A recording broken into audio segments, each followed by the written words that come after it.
Pemerintah Indonesia baru-baru ini mengumumkan peningkatan batas usia pensiun pekerja menjadi 59 tahun, naik 1 tahun dari sebelumnya yang ditetapkan pada usia 58 tahun. Kebijakan ini tertuang dalam Peraturan Pemerintah Pasal 15 Ayat 3 PP Nomor 45 Tahun 2015 tentang penyelenggaraan program jaminan pensiun. Menurut Ahmad Nur Hidayat, pengamat ekonomi dari UPN Veteran Jakarta, kebijakan ini memiliki tujuan yang positif.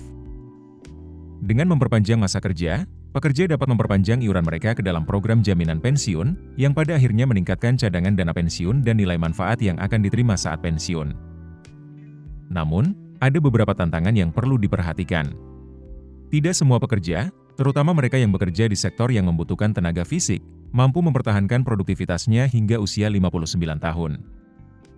Di sisi lain, kebijakan ini dapat membawa keuntungan bagi pengelola dana pensiun, termasuk BPJS Ketenagakerjaan, karena mereka akan menerima iuran lebih lama. Dari sudut pandang bisnis, kebijakan ini bisa mendapatkan keuntungan dari pengalaman pekerja senior yang tetap berada di perusahaan lebih lama, sehingga memberikan stabilitas tenaga kerja. Namun, kebijakan ini juga dapat memperlambat regenerasi tenaga kerja, yang berarti kesempatan bagi generasi muda untuk masuk ke pasar kerja menjadi lebih terbatas. Kamar Dagang dan Industri, atau Kadin Indonesia, telah memberikan tanggapan mereka terhadap kebijakan baru yang menaikkan batas usia pensiun pekerja menjadi 59 tahun. Ketua Umum Kadin DKI Jakarta, Diana Dewi, menyatakan bahwa perpanjangan usia pensiun dapat menjadi beban tambahan bagi perusahaan. Hal ini disebabkan oleh potensi kenaikan biaya, seperti kebutuhan perawatan kesehatan yang lebih intensif atau program pelatihan ulang bagi pekerja yang lebih tua. Namun, Diana juga menegaskan bahwa kebijakan ini memiliki dampak positif dan negatif.